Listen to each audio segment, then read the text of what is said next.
Hello and welcome to Political Toothpaste, the show where I give you some political stuff to brush your nasty, dirty, yellow, gross-ass teeth with. Today, we're going to talk about Jordan Peterson getting banned from Twitter and Anna Kasparian's really shit take on it. But first, some context. So apparently, Jordan Peterson tweeted this tweet.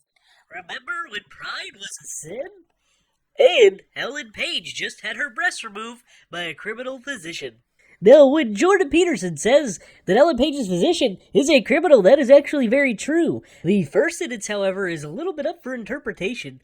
What I think he means is the actual sin of pride. I've watched a lot of Jordan Peterson, and I think the things that he says you can take at face value. But whether you agree with the tweet or not, there's no way this could really be hate speech. I really don't understand what Twitter is going for here. Personally, I don't even see why the tweet's so controversial, and I think most of you would agree with me, at least on the point that this should not have been a bannable offense. Anyway, Twitter basically told Jordan Peterson that he had to delete the tweet if he wanted his account to be reinstated. So it's not a complete ban like most people are making it sound like. However, it seems like Twitter's telling Jordan Peterson to bend over, and that they're trying to silence anything that doesn't go along with the mainstream. People think that Jordan Peterson is some sort of alt-right Nazi for some reason, and all he wants is to bring common sense back to the public. In fact, one of the things I know him for is encouraging men to be men, and what I mean by that is have traditional masculine values. The thing he became famous for is a school telling him that he would have to use specific pronouns for students who requested it. Pronouns that he probably would have used if the school didn't tell him he had to. It's okay to be a masculine male.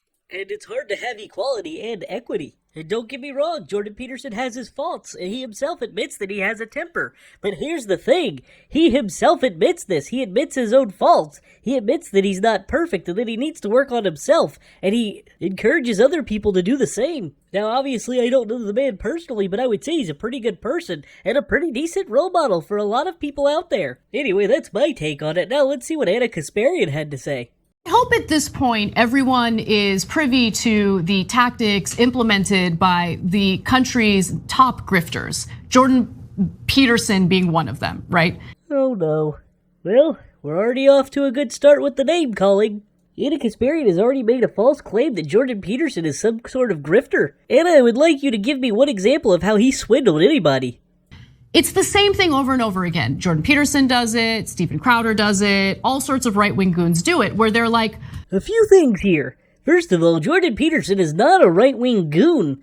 If I had to peg him somewhere on the arbitrary political spectrum that we've all made up, I would put him just right of center. Or literally right in the center.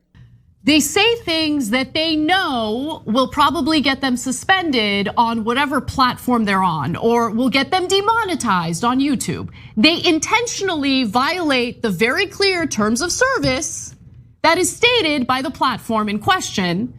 Wrong again, they're saying things that should not get them banned off YouTube or whatever platform they are on, and they are getting banned for them. The reason they are complaining is all these big platforms are censoring them. All these platforms are making up reasons to get rid of them, when all they want to do is share their opinion that honestly isn't all that bad, that isn't all that offensive unless you only have 2 flippin' brain cells. I don't agree with the right on a lot of things, but they should have the opportunity to speak. How would you feel if the mainstream narrative leaned to the right, and you went to post your anti-gun, pro-LGBTQIA, let's get the children to switch their genders video? And YouTube and Twitter and everybody else basically told you to F off. What if you tried to post the newest video about how the last Black Lives Matter riot was just a protest, and YouTube told you that you could not put it on the website because you have the wrong opinion, and that you were participating in hate speech and inciting violence because someone got hurt at a Black Lives Matter rally? They could almost guarantee you that you would be pissed, and rightly so. Your opinion should be shared. It doesn't matter if I agree with it or not.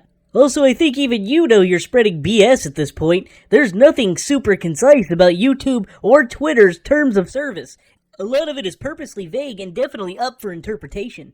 And then once what we all expect to happen happens, which is they either get suspended, the tweet gets taken down, the video gets demonetized, they're the world's biggest victims. And there it is. And when what we all expect to happen, happens. Whether you did it purposely or not, you just admitted the problem that everybody has with social media. It's extremely biased in favor of the left-leaning.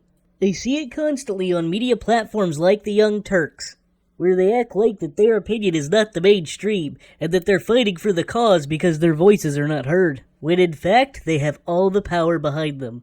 And whether she admits it on purpose or not, Anna Kasparian knows this to be true, because she expects when the people that she doesn't like tweets a tweet or makes a YouTube video or something like that, that they're going to get suspended, that they're going to get demonetized. She wants people like Jordan Peterson to be silenced, and she is completely okay with getting rid of free speech to do it. They're the biggest victims. This man who goes on like worldwide tours collecting millions of dollars by giving speeches to people to clean their room is the biggest victim in the world. He's the biggest victim. He's such a victim. He violated the terms of service, and after violating the terms of service, his account got suspended. Wow, who could have seen that coming? What a victim. As we're all getting our actual rights stripped away from us by the right-wing zealots and religious cult leaders in our Supreme Court, this guy is sitting around acting like he's the biggest victim. He's the biggest victim. Yeah. It's like so pathetic. It's so obvious. It's so obvious. Anna Kasparian, I don't think you realize how much of a hypocrite you just sounded like right there. Claiming to have your rights taken away while their free speech is taken from them, and there is no more important right than free speech. It's really funny to watch her hype herself up. Like, she's so full of herself, she doesn't realize that this is not a valid point that she's making. In the situation that you were referring to, where Jordan Peterson shared a tweet and then got suspended because the tweet was not what the mainstream approves of, he is the victim. The people he represents with that opinion are the victims. And all you're doing, hyping yourself up, is making yourself look like a jackass because you're beating a dog while he's down. Why do you think Jordan Peterson makes all that money despite having his opinions constantly censored? Because people believe in what he says and the causes that he fights for. I would say, even though we like to pretend that we're a very divided country, about 80% of the people in this country just don't have a voice. The 80% majority aren't talked about very much. They probably don't take as many polls, but they probably buy a lot of books by Jordan Peterson. Those people are very sick of the things that people like you say. They are getting really sick of being told by you, by Twitter, by Facebook, by YouTube, of what to think and what to say. Alright guys, that's pretty much all I got for today. If I missed something, please let me know in the comments below, and I hope you enjoyed this video. I'll talk to you soon. Bye guys.